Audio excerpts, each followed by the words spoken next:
guys, welcome back. So here's the swatching part of my latest Jackson's haul. It's kind of a long one. Hopefully it'll be nice and relaxing, maybe put me on in the background while you paint or something. So hope you enjoy.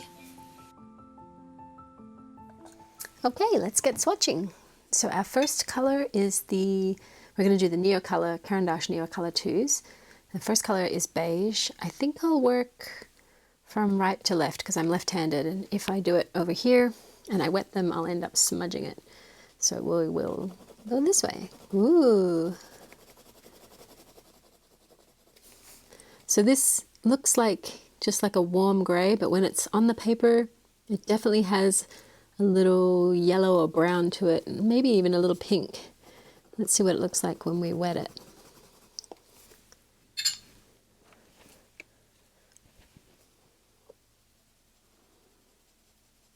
Oh yeah, so when you wet it, it definitely brings out that warmth.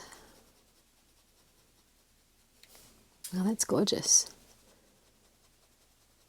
Yeah, so definitely a beigey, a deep beige color. When I think of beige, I think of more of a lighter color, but this is sort of like a deep, warm, grayish beige.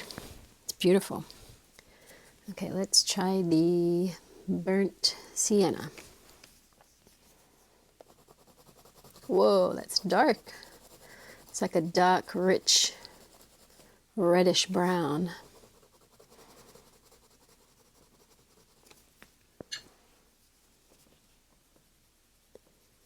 Whoa, and very creamy when it activates. It's like a dark maroon. Oh, that's beautiful. I kind of feel like burnt siennas are a little lighter generally. That seems like a very dark one, but it's really lovely. All right, let's try the dark green. Let's go across here so we don't go out of the video focus. Yeah, so that's like a deep greenish blue teal.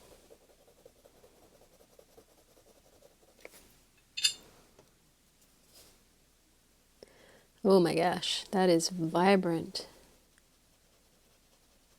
Yeah, so when you activate this one, it's super vibrant. I do not really see myself using this color alone. I may have to mix it. I love it dry, and that's how I normally use my Neocolor 2s, but if I was to wet it, I think this is just a little too vibrant for me. Well, let's do the olive brown first. Ooh, so this is like an army green, army mustard.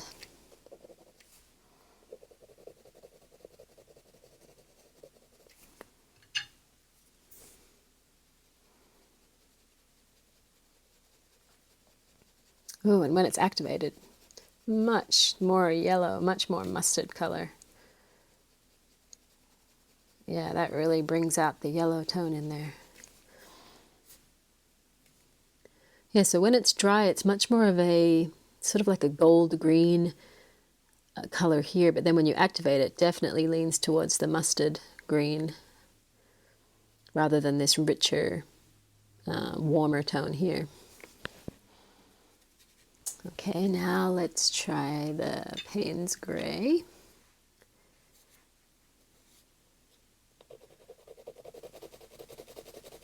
Oh, that's lovely. And see how it's picking up the texture of the paper here? I love that with these crayons. It's just so nice. Okay, let's see what this looks like wet. Yeah, so not much of a color shift. This is quite similar wet and dry. Definitely has that blue tone to it, the Paynes gray. That's gorgeous. Okay, and let's try the Choco gray, which is almost a black.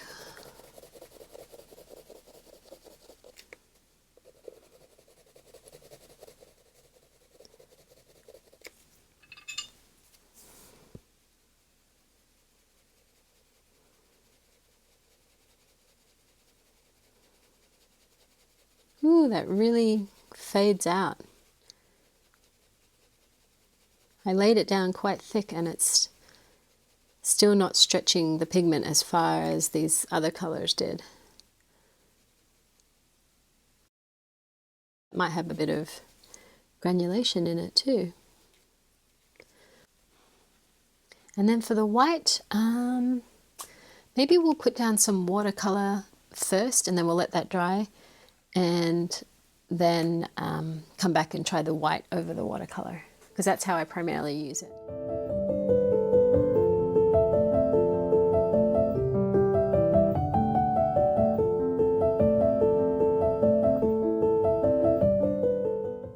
Okay, so while that watercolor swatch is drying, let's try out the Faber-Castell Pitt Artist Pen brushes. I think these are filled with India ink, so they are waterproof and they're great for like ink and wash sketching.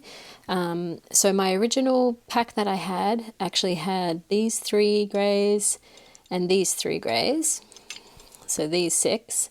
And so I wanted to get a lighter version in these 2 different warm and cool grays, just to sort of finish out the collection there. So I'm interested to see what they look like. And then these are the other 4 that I got in the haul. So let's go ahead and swatch those 2.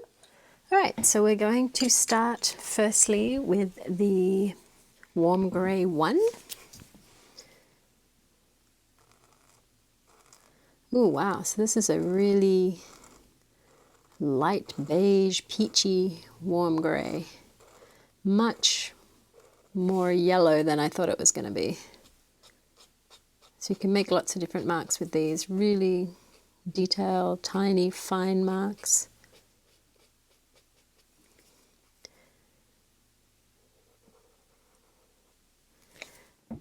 Okay, next we have the warm gray 4. Really? No.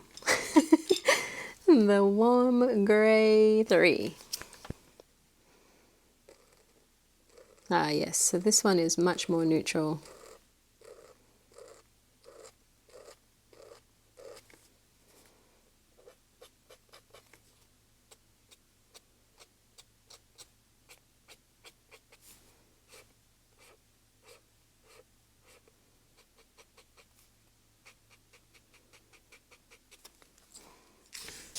Yeah, so these are very different families, I feel.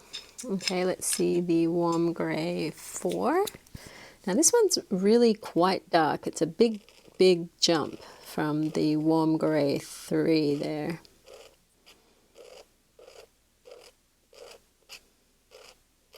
So I actually don't have the warm gray 2, but I feel like this should be warm gray 2, and then there should be something else in here that is the warm gray 3, because this just goes straight to dark.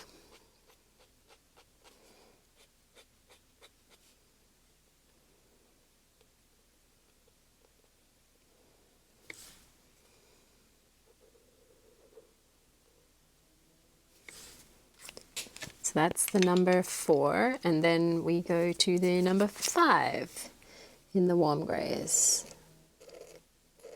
which feels like a good graduation from the 4.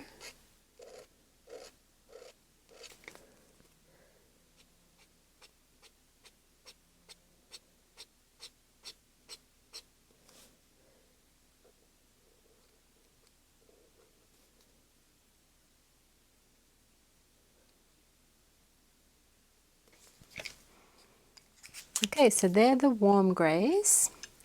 Let's just label them really fast so that we can look back on this.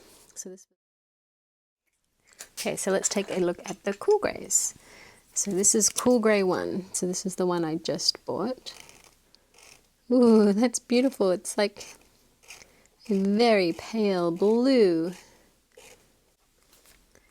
Beautiful color, but a little more blue than I thought it was going to be. Now we have the cool gray 3.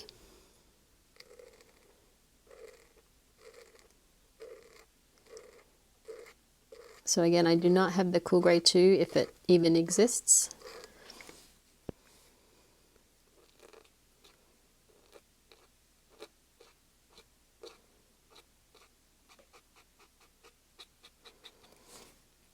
But you can see these nibs are very, I mean, they're brush-like, they are brush pens, but they are not terribly flexible. So it's nice, you can get some really fine marks. Okay, and then we're going to go on to the Cool Grey 4.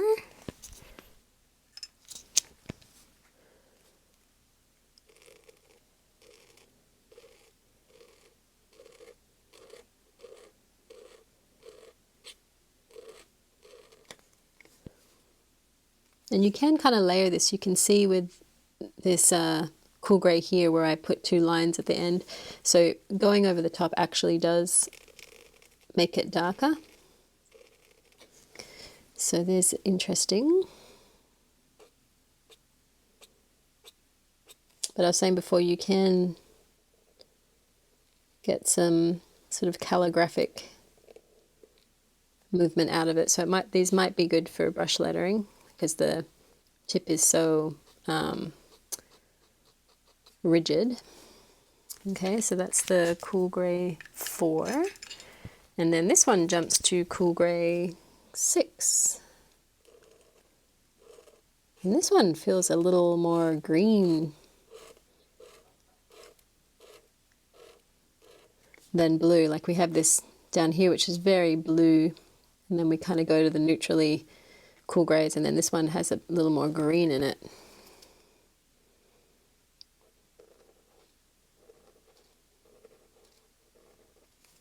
So you can actually get some quite thick lines depending on what you're doing.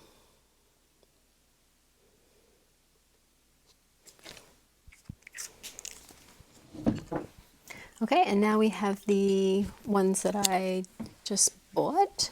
So this is the earth green. Ooh, this is much darker than I thought it would be.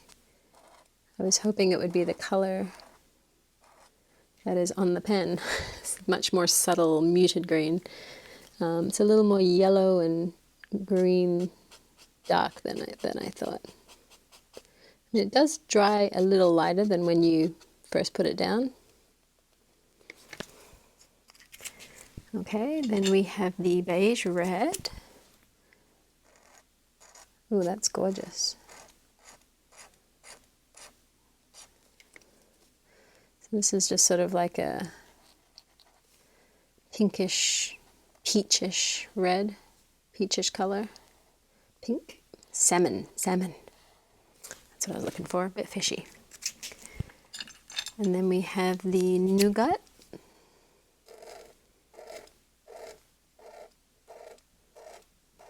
That's lovely. It's sort of like a yellowy toned brown.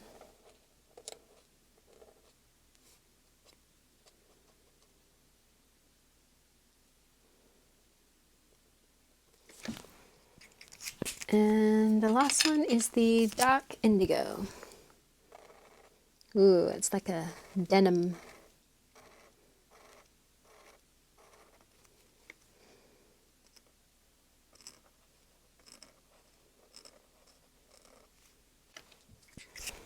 Yeah, so that's all the Pitt Artist pens swatched. They're quite beautiful. I love this little collection here actually. Maybe add this guy in, and that would be a nice little color palette. And these pens are great. I originally bought the grey ones for ink and wash, just doing different washes of grey really fast, and they're waterproof so you can use them in your sketching. They dry really fast, so yeah, they're a handy little pen. Okay, so let's jump back to our paint that we let dry to use the Neocolor 2 white on. And I'm just going to press super lightly just so it hits the mountains of the paper and doesn't actually go into the valleys, so we get that texture. And then I'm going to press pretty hard and trying to fill it in nice and smoothly.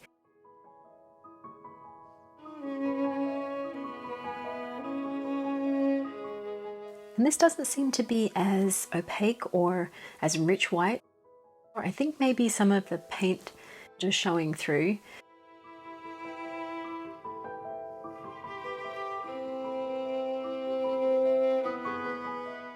And here I'm just sort of adding some water to activate the white Caran d'Ache Neocolor, and it is actually blending right in with the layer below it. So that's really nice. You can get a mix of the white and the paint underneath it without having to mix it on your mixing palette or anything, and they activate and mix together really smoothly.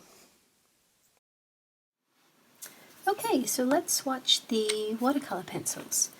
We're going to start with the Ivory Creator Color Aqua Monolith.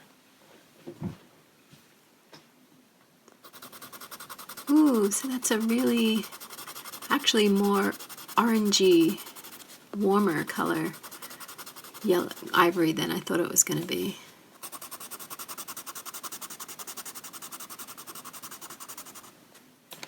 The wrapping on the pencil looks much more yellow, but it is still sort of like a custard yellow there.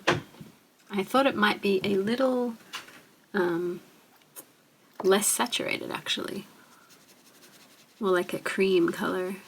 But yeah, this has quite a lot of yellowy orange color in it.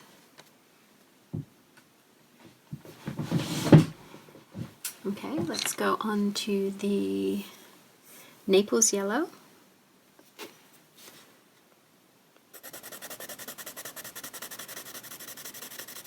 Oh yes, this is a very vibrant golden yellow.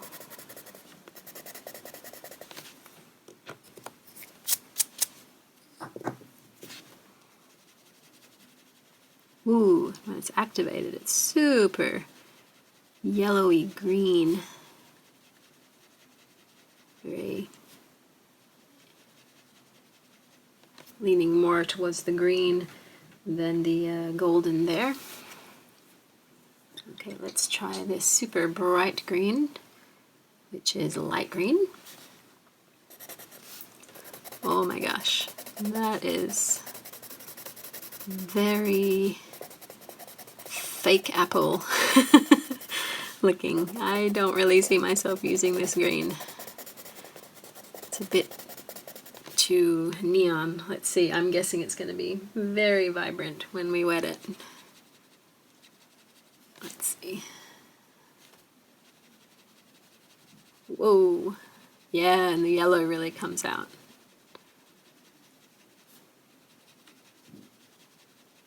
That's super vibrant green.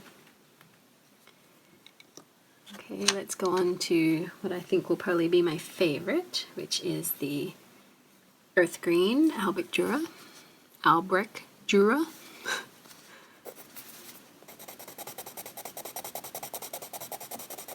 I know I look like I'm holding my pencils a little weird. I'm trying to hold them a bit further up so that my hand doesn't cover the actual application.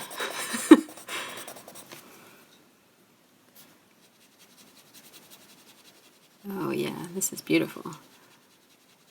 So there's a super sort of subtle sage-ish green, like a dark sage. That's beautiful. Okay, let's go on to the beautifully named Juniper green. Ooh, that's nice. Sort of a deep bluish green. I wonder how much this is going to differ when we wet it. I think it's going to go kind of vibrant. Ooh, yep. That's pretty different to the dry version here. Yeah, I love this dry. I think it looks beautiful. It has a little bit of subtlety to it. Once it's wet, it really becomes way more saturated and vibrant. I think it's still a beautiful green actually, but I see myself using it probably more in dry form. And then we have the Permanent Green Olive.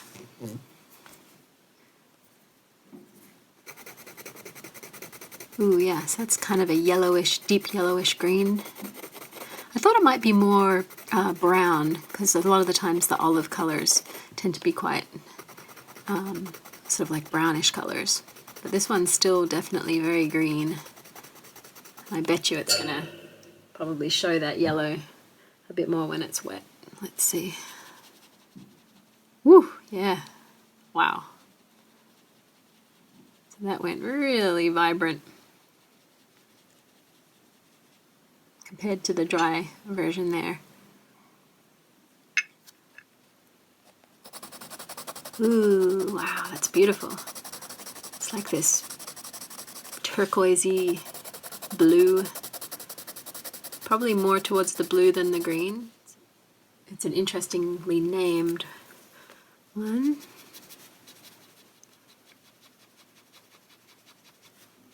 Yeah, that's gorgeous. Very similar dry and wet color stays. I mean, this is a little deeper, obviously, but yeah, that's a beautiful. I would say that's more of a blue than a green, though. Looking at these guys up here, it's definitely more in the turquoisey. I guess Cobalt, it's blue. So yeah, just an unusual name to me. Okay, and then we have, let's go with the Walnut Brown. Ooh, that's beautiful. That's a really nice, deep brown with a little bit of red in it. Let's just brush this a little bit. Yeah, you got to be careful with watercolor pencils. If they shed a lot of their lead, you tend to get little dots of paint all over your page. Ooh, that's really nice. That's gorgeous. Yeah, so quite rich, like a chocolate brown. More red in it than yellow, I would say. Okay, I think we have one more. What was that? The dark indigo. Yeah. Oh, that's beautiful. So it's a grayish blue here. You can definitely see the blue in it. I think when it wets, it's going to be even more intense. If we've learnt anything from the other colors in this, yeah, look at that blue. That's gorgeous, just like a denim color. Okay, so that's all of our watercolor pencils. Yeah, I think they're all beautiful. I really like this little ivory, sort of custardy, yellow custard color, and the brown and the indigo, and this earth green. I can see using a lot of those.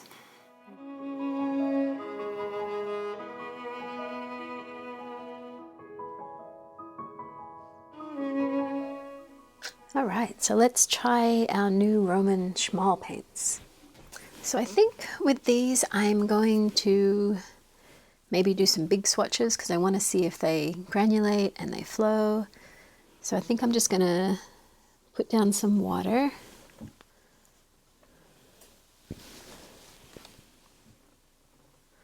And then put the paint into it and see how it reacts.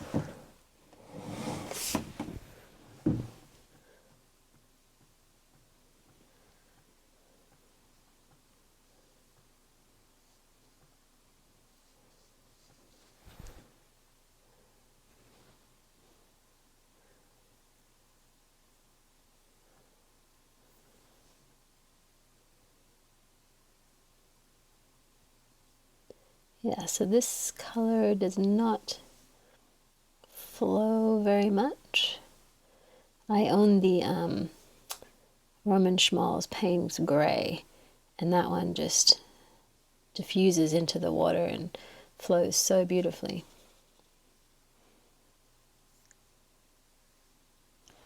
Not a perfect circle, but give it a go. Okay, so that one was the Tint. Okay, so let's try Misty Morning.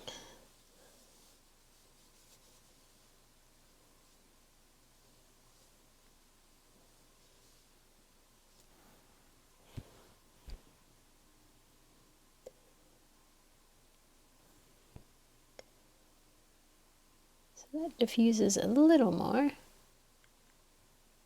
can see it kind of branching out there.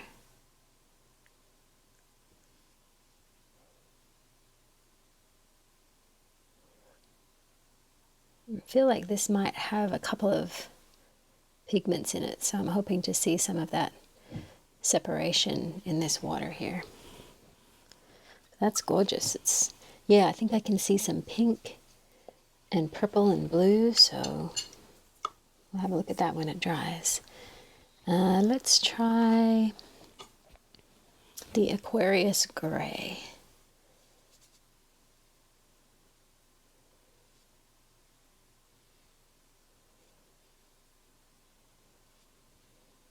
I'm kind of standing up in an awkward position, hovering over the camera here so I can see the reflection of the water on the page. Otherwise I can't see where I'm drawing my circle. Let's see if this diffuses. Not so much. It's still a beautiful color, very warm, greenish, yellowish gray.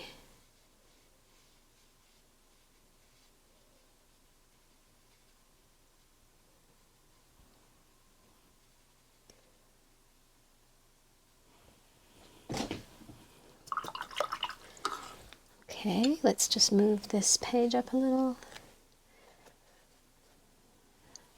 And let's try I think it's the Chromium Oxide, or Chromium Green Oxide.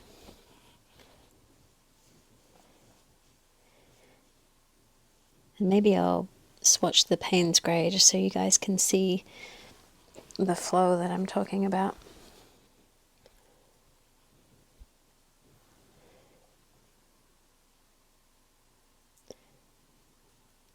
Yeah, this one does not disperse much at all either.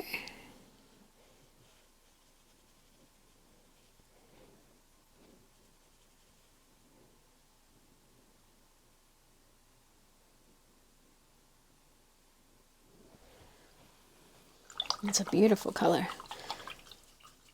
So it's quite similar to the olive green deep, was that the one? To this Albert Dürer pencil, permanent green olive.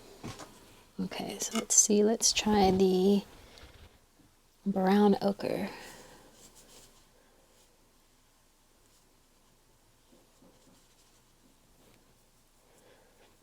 Sorry if you're hearing construction noises. My next door neighbor is doing a lot of work on their house. Yes, this one does not flow either very much. It's a really pretty yellowy brown.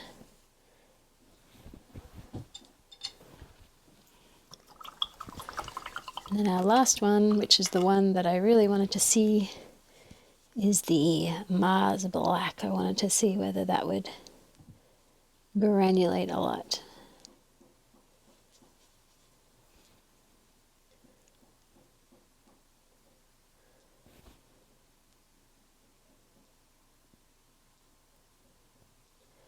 It does diffuse a little bit.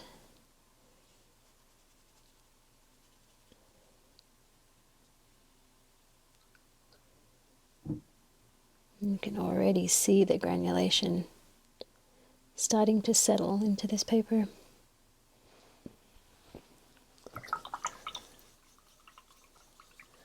Ooh, it's beautiful.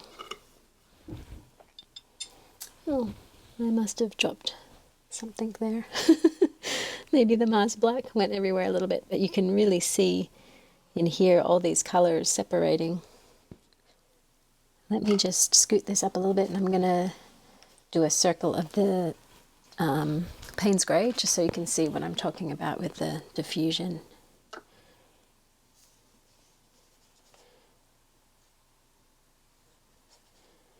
So this is the Roman Szmal Paynes Grey. And look at that. When it hits the paper, it just goes crazy. I love it.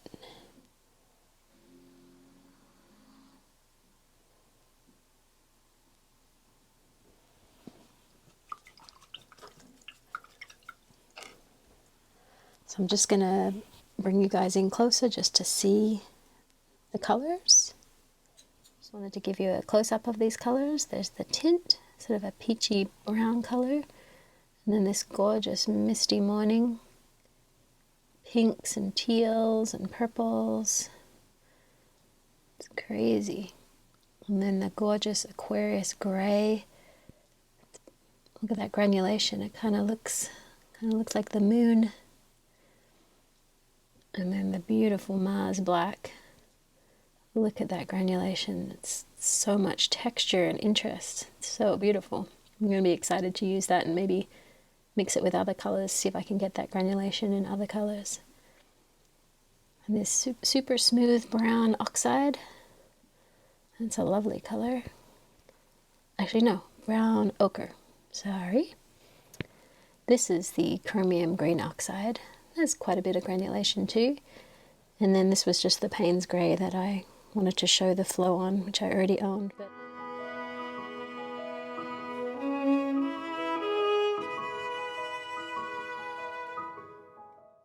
Okay, so let's try the Molotow markers. I just got two in this haul.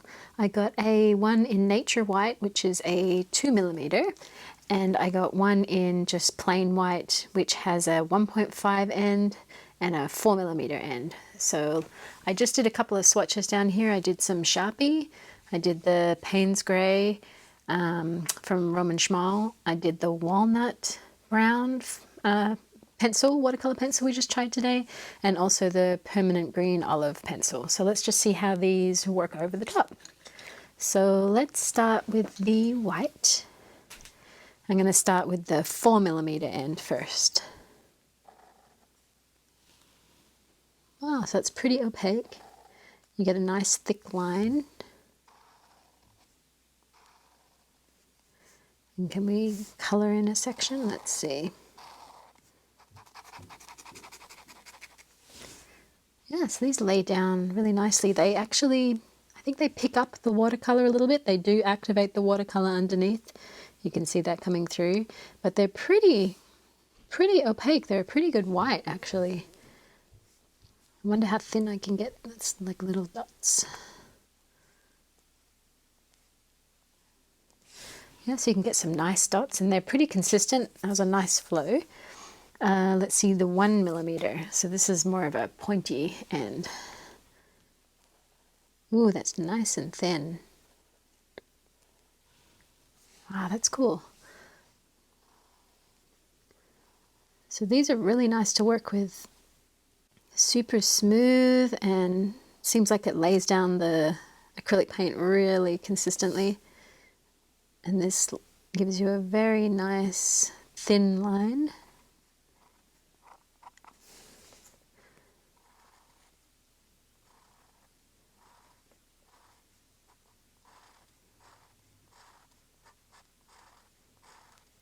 Yeah, so it's definitely picking up that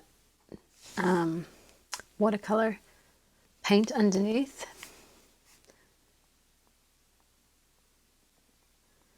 But you can get some really fine dots and lines. So this was the 4mm and this was the 1.5. I'll just draw some lines so we can see that.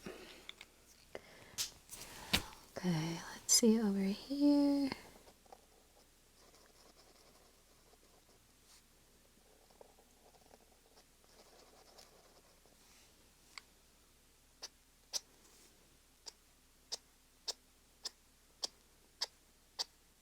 Yeah, so you can get some really nice marks with it.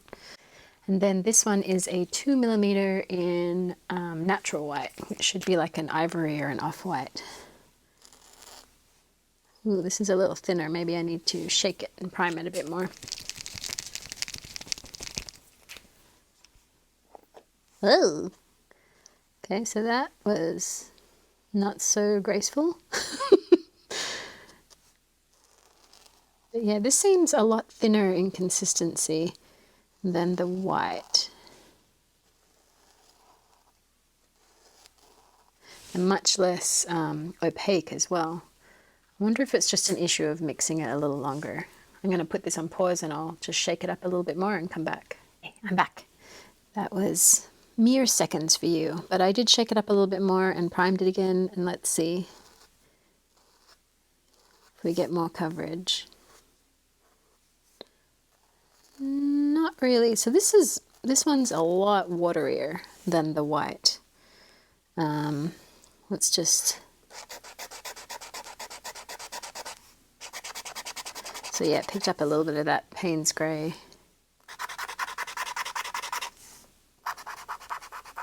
But it's quite a yellow, sort of beigeish ivory color. It's called natural white. But as you can see, it looks much more transparent, much thinner than the white one. Let's actually put it over this Sharpie, because it shouldn't pick up any ink with that. Yeah, so you can really see, let me zoom in and I'll show you. So you can really see here with the natural white, it's much more transparent than the white up the top here. So it just lays it down a little thinner. I'm not sure if that's what it's supposed to do or if that's a kind of a problem with the ink. It does seem very thin and watery inside the actual pen. So maybe I got a pen that's not optimal. But yeah, the coverage for the white is pretty good here, and then the natural white, not so much. Okay, so let's move on to the Uni Pin pens. It's actually what I've been using to label these swatches, and it works quite smoothly. It's not really catching on this watercolor paper. Again, this is just the Canson XL cheapo watercolor paper.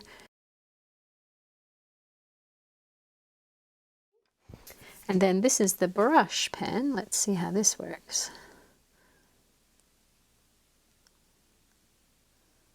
Ooh, that's nice. It has a little sort of a plastic nib. Half of this is plastic and then it's the actual brush. So the little brush on the end is quite flexible, so you can get some really nice line variation. Okay, so let's just put some water on these guys and see if they move. It's looking pretty good.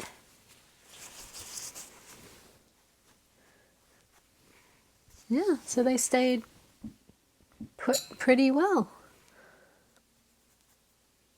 I mean, there's maybe a little bit of, you can see a little bit of pigment there, so maybe a little bit, but definitely really good, I think.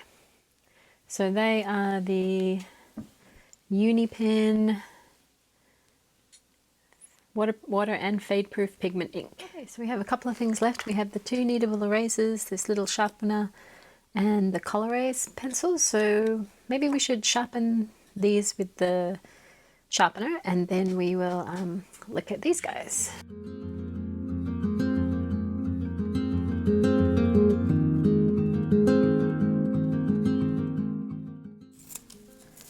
So very easy to sharpen. Yeah, this is a great little sharpener. It's very heavy. Seems like it's very good quality. Okay, so let's have a draw with these guys.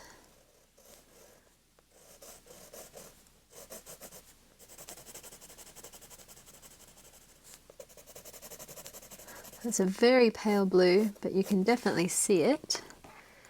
And then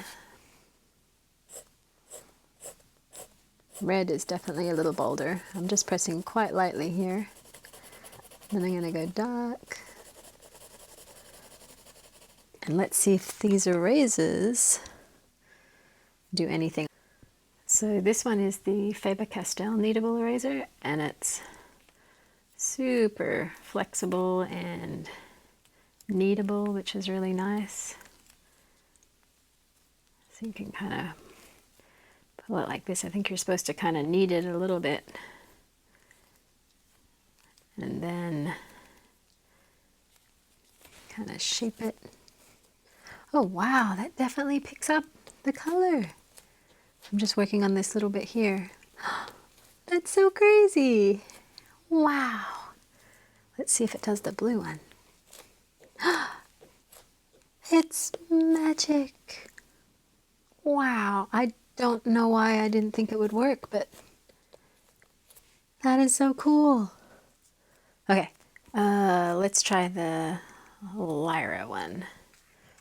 Now these containers, I don't know. I'm so special because I could not get that container open. It took me like 5 minutes. And oh, this one's much harder, much less flexible. It also smells, oh no, they both smell. Yeah, so this one is definitely a little tougher. It's still kneading quite well, but the Faber-Castell one was really soft and gooey. This one's has a little more structure. So I think I'm gonna have to draw some more. Let's draw another little thing over here for this one.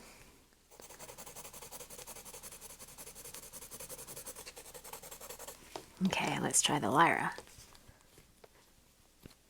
What? That is so cool, and you can see it on here. I know I'm pretty late to the kneadable eraser game. I did use them in college, but not very much. And these pencils I've never used before. Wow, that's so cool. Let me get a real eraser and see if I can rub away the excess here, because this is just kind of picking up a layer, which is really nice, so you can still see an imprint. But I just want to see if a normal eraser will get rid of that. Okay, so I have a little nubbin of a Daiso eraser here, which I really like. And let's see if it gets rid of that.